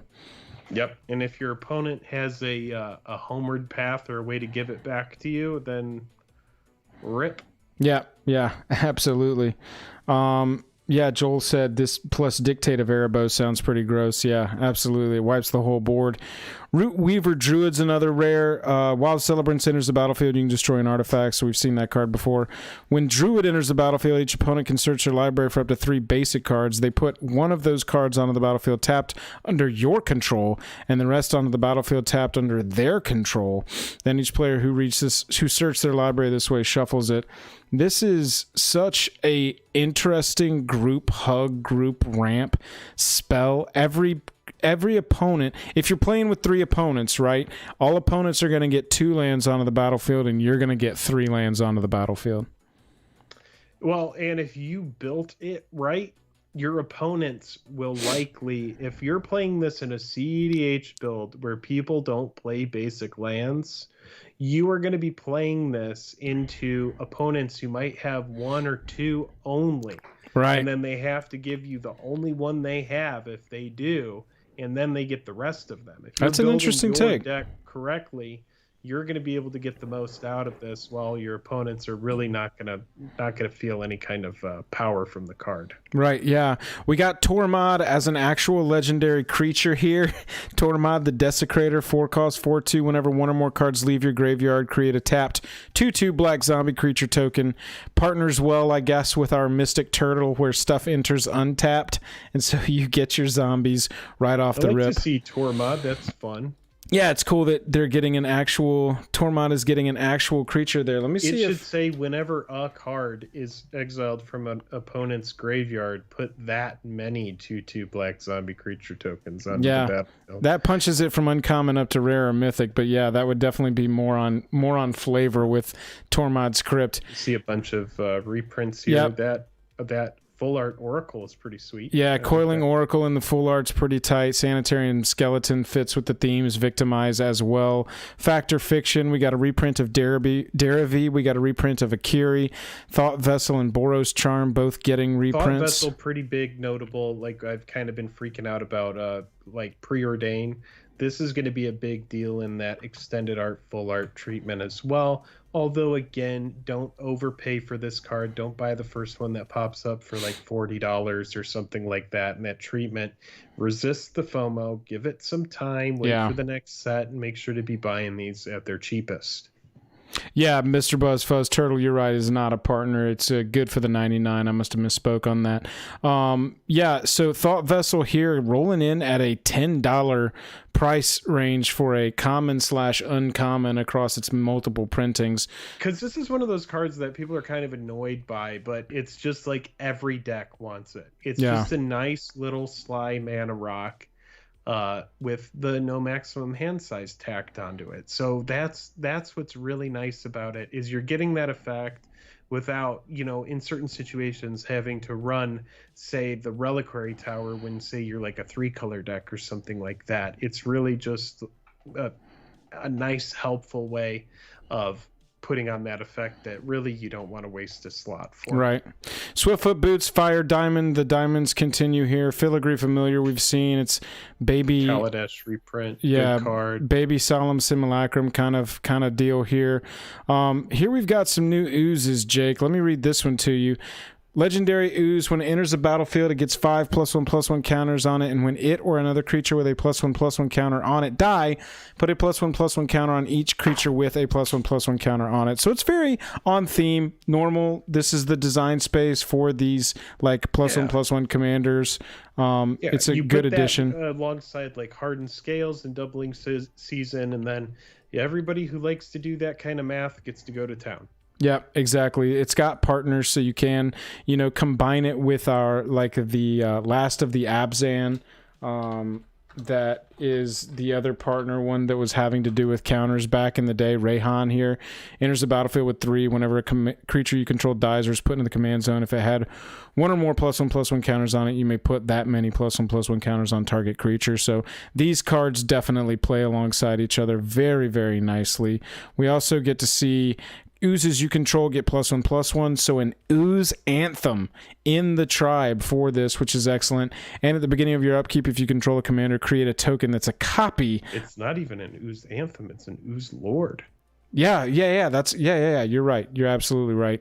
But the thing is that like Scoot Mob here, or like Scoot, the most recent Scoots, whatever they're called, I can't remember exactly what those Scoots are that everybody hits. Swarm, Scoot Swarm. This one grows exponentially because it creates copies of itself at the beginning of your upkeep if you control your commander. So pretty excellent for Ooze Tribal. I know that Ooze Tribal is something that they've kind of been working towards, having a full support suite of cards for Ooze Tribal, but that is definitely one that'll help that out. We got 3 rows left on this spoiler vid here. Let's check out this uncommon Artificer. It's a reprint from Kaladesh. Whenever you enter the battlefield here, draw a card for each creature with a +1/+1 counter on it. We've seen our Fertilid as well. This is a reprint of Fertilid. Lots of versions of that. This one's not a reprint. This will be one of our uncommon partners. Whenever a token you control leaves the battlefield, put a +1/+1 counter on this dude. Whenever this dude leaves the battlefield, create a number of 1/1 green elf warrior creature tokens equal to its power. So it looks like a nice another Abzan, +1/+1 counter / token commander. A little expensive at 6 mana to cast it. Keep in mind a lot of the legendary creatures that you're seeing were designed to be used in a limited space and likely aren't going to be super impactful in actual constructed commander shells. There's a lot of cards that are really good in this set, a lot of great reprints, and there's also a lot of cards that are simply designed to be played in a contained limited setting. Yeah, absolutely. We've also got a follower of that commander. Whenever a token you control leaves the battlefield, each opponent loses a life and you gain a life. This is a card that I actually think will be played because this fits right alongside Blood Artist, Zulaport Cutthroat, all of these kind of cards that go into an aristocrat strategy. This fits right alongside them. And so, especially in like a Tevish Zot deck where you're creating the Thralls, you're sacrificing the Thralls, this kind of stuff, this uncommon is going to be played. You mark my words. We've got a Toxic Dragon here. When it dies, you can destroy a target creature with CMC 3 or less. Pretty cool card if you can recur it and then sack it to something else to make sure that anything 3 or less is off the battlefield. We've also got Rakasha Debaser. 6 cost 6/6. When it attacks, put target creature card from defending player's graveyard onto the battlefield under your control. Strong, very strong, but very powerful, or very high converted mana cost. Typically when a card is this powerful, it needs to be high cost. I love that it has Encore as well. That's a very, very big deal. Yeah, absolutely. That Encore, honestly, if I could get this, if I was playing a black graveyard deck and get this into the graveyard is probably where I would want it. I wouldn't want to worry with casting it the first time, because for 8 mana to have one of these 6/6s that goes at each opponent and on the attack trigger, not the combat damage trigger, you get to go ahead and get a creature from that graveyard onto the battlefield under your control. That Encore is very, very strong on this one. We see Scholar of the Ages. We've seen it before. Jake, here's our green 9 mana mythic. Search your library for up to 10 land cards. Put them onto the battlefield tapped. Then shuffle your library. Straight up, ramp 10 for 9. And if you're playing with the Turtle Mystic, they come into the battlefield untapped. Yeah, like this is one of the cards, like earlier when I was talking about why I was buying Commander Legends collector boosters, and we talked about Praetor's Council and just like these big, huge, splashy sorceries that likely won't really have a home in CEDH. I don't really think this will make it into a CEDH deck, but casual EDH will absolutely love this card. This thins out your deck so much. It thins it out 1/10 of its starting size. So when you're thinking about, like this is a nice example right here. Maze of Ith. Just go find all of the gates, put them onto the battlefield. Maze's End. I mean, it's a really interesting card, a really big splashy sorcery, and these are the kind of cards that I do think will have a premium, because this is a mythic rarity. Mythics are generally rare. You give it some time, and I think this is the kind of card that people will like to play. It's just, it's just hugely effective as far as making sure that the stuff you draw for the rest of the game after you play this card is just going to be relevant heat, and you're not going to have to worry about, lands. Yeah, shout out to Joel Gillette in the chat for that Maze's End tip. That's absolutely right. I mean, this just says go get 10 land cards, not even basics. So you go get your lands, go get whichever gates you don't have and your Maze's End, and you're good to go, right? You win the game right then and there. I mean, because you can activate Maze's End, boom, done. And you can even go get an additional one. I love that combo. That is a win the game combo in green. That's pretty sweet. Yeah, it's pretty fun. Last for Sunday spoilers. We'll pick back up with these tomorrow, of course, but we've got a Modi Celebrant of Bounty. A blue, a green, and 3 for a cascading 3/1. Spells you cast with CMC 6 or greater have Cascade. So this is excellent in the 99 of a Cascade deck. This is Deece as a commander. That 3/1, that is a squishy little Celebrant. I'll tell you that. Easy to kill. But that's true. It is very easy to kill, but in like a blue-green ramp where you're able to like play these big spells, start cascading. I do agree, though. I would put it in the 99 of like Maelstrom Wanderer and just profit. And every time you play anything with Cascade, get another Cascade. I mean, it seems nice. That's exactly right. That's what we have so far. We're going to close the book on the weekend wrap-up of this. Everybody. Whew, that was a marathon. That was a lot of cards, Jake. Yep, I cannot wait for them to just start printing sets that have the normal amount of cards in them. Me during spoiler season. Yeah, it's fun to go over these cards. We know that everybody's going over them, so we do appreciate that you like to hang out and watch the spoiler season with us. We hope that we can bring some sort of unique spin to it, give you our opinions on these cards that maybe you won't find elsewhere. Yeah, there's a lot to go over. We have more cards to go over. Spoiler season ends Thursday, and then we're going to be able to start making you some quality videos again. It's going to be great. Yeah, everybody, we really appreciate it. If you're watching and you haven't yet, hit that subscribe button down there to the left. I think I'm pointing towards it that way. It's really, really helpful when you do that. Just the click of a button helps us out more than you could even know. We are trying to hit 10K by the end of the year, and that is a huge helper to get us there. Other than that, we have a Patreon. If you want to support us, the link is down in the description below. Access to our Discord, access to giveaways, lots of fun stuff over there. Other than that, that's it for me and Jake tonight. We will see you tomorrow evening.